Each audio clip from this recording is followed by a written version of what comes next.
Welcome back to Cool Clubs here in Scottsdale. We are back with Brad Kennedy, and today we're going to talk about golf equipment in general and how important it is to a tour player to have the right gear.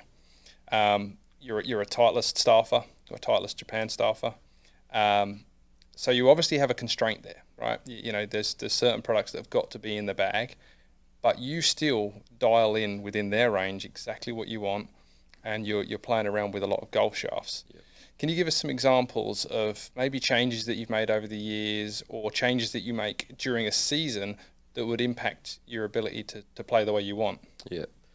I think one of the biggest things is trying to adapt to where you play. When I went to Japanese Q school back in 2010, I realised that I had 4 wrong clubs in my bag. So that was an instant. I've got to change my equipment to suit where I'm going to play, because in Japan there's a lot of long par threes, a lot of long par fours that have water or bunkers. So I took my 4-iron out, put in 2 rescues. So now I've got 5-iron down to lob wedge. I went from a 58 to a 60-degree wedge, and I changed my driver from 8.5 to 9. So there's so many different variables to not only get the right equipment for yourself, but to also adapt to where you play. Right. And shaft components for me, especially with my driver, is probably one of the biggest important things for me, to be able to get something that I can not only feel with, but I'm a very much a shape player. So something that I can not only control but also shape.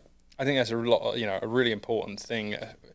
Obviously, the better the player, the more frequently we see that. But it's like, okay, we can say to an average golfer, this is a great shaft for you, and they see a performance with the swing that they make. But you say to a tour pro, this is a great shaft for you, and they say, okay, let me just see if I can do this. And that changes the whole ball game sometimes. It's finding something that does both. One interesting thing is, like, I mean, I know you cross over tours, Japan tour and Australia tour, right? Do you change like the bounce on your wedges during those kind of tournaments? You have more hard pan, low bounce in the wedges for Australia and maybe higher in Japan? Not in a sense.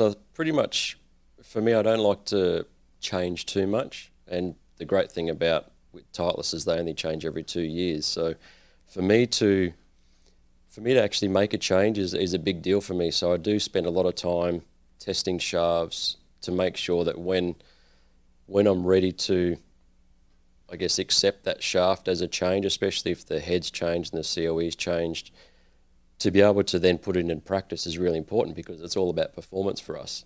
So probably could take me a good 2 or 3 months before I'm comfortable enough to be able to make that change.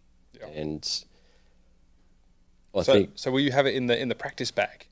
Yeah, it's always in the bag. It's like it always wants to get in, but you're not quite ready to put it in.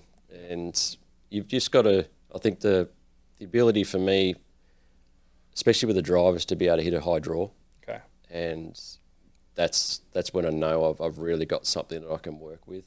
Hitting a low fade or a high fade for me is fairly natural, but for me to be able to stand up, especially on a long par 4 or a par 5 that I know that I really need to sort of go after one a little bit to be able to hit that high draw. And if I can't hit the high draw with it, then it's immediately my confidence drops. Yeah. So I need to have that in the bag, because that's a scoring opportunity.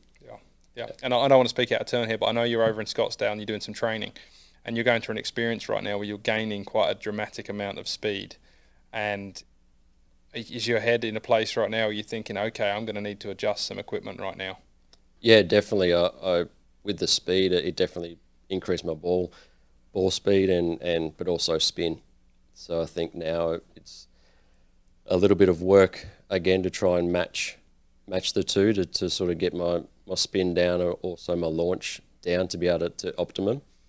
But that's going to take time, and I know I'll probably go back in speed a little bit when I get back home and try and put things in place. But yeah, I'm excited I'm always excited to test new things, but also try and improve myself. And so I'm open to any option, but just as soon as I can find the right balance, and I've got to build that confidence in.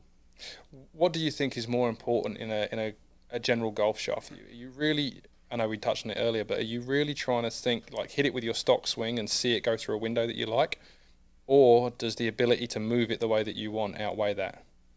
I think the ability to move it outweighs that for me. I'm not the type of player where I don't enjoy hitting straight shots. There's so many variables in on a golf hole, whether it be wind or certain hazards you want to stay away from. So for me, I'm always trying to shape it in the best possible way that suits that golf hole. And that's the way I've always played. So I think for me, being able to shape it and hit the different windows is very important for me. And I know you're an extremely talented golfer. You wouldn't have achieved what you've achieved without that. But you still trust, shout out to Zane here in Australia. You still trust Zane and the guys at Cool Clubs there to help you explore products and make sure they're going to perform the way you want. Yeah, definitely, and especially when a new product comes out, it's hard to get so many shafts to test. And the great thing with Cool Clubs is you've got the shafts to be able to test and the facilities to spend the time to be able to find the right shaft. And yeah, it's been a learning curve for me to find out sometimes how tough it is to find the right golf shaft. And that's a massive asset to have, to be able to go into a place and test a number of golf shafts and to be able to find the right one for you. This is a bit open-ended for you, but there's an old kind of saying is just, if a tour pro, if Brad Kennedy needs fitting, then you sure as hell need fitting. And do you think that rings true? It's not that you're fitting to dial in the most minutest of things. You're fitting to make sure that the product is just generically in the right space for you, right? Like you can do a lot of things with a golf club, but the fitting is kind of dialing in and making sure that you've even got the right start point. Like you could effectively have a wrong club in the bag. Exactly, and I think as humans we're very adaptable too. So even if you do have the wrong shaft, eventually you'll make it work, but you're actually changing a lot of your own natural tendencies to assist with that, which can obviously be detriment to your game. Whereas if you're able to test shafts and play a natural game and allow the ball to see the shapes in the air, that's a huge bonus for people's confidence and also to play at your best. I think you nailed it there, mate.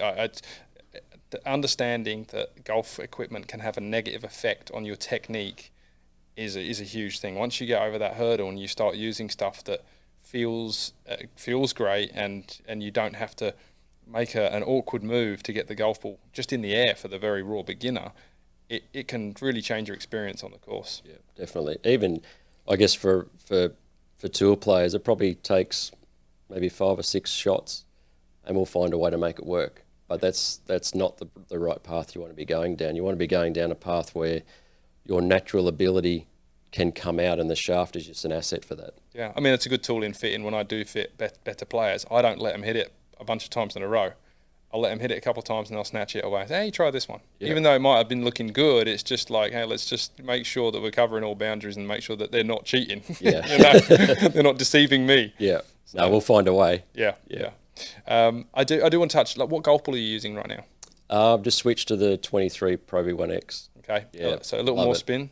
Yeah, I've felt that I've been using the 19, so I didn't manage to use the 21. I felt that was a bit too clicky off the face, especially with my wedges. I love to be able to hit those low nipping, spinning wedges, and I do spin the ball a lot with my wedges. So that's a real key for me to be able to see the ball at different, especially low flight with my wedge. And once I have that, then I know the ball's gonna react just all the way through the bag, and it's a really great ball. I haven't actually tried the Pro V much, but as soon as I tested the X, it was in the bag the next week, and I've had 2 top 10s straight away. So it's that for me just gives me the belief to know that I can hit all the shots I need, and then it's just up to me to do it. Yeah, awesome. Well, I hope that gives you all out there an insight of how important club fitting and just testing product is.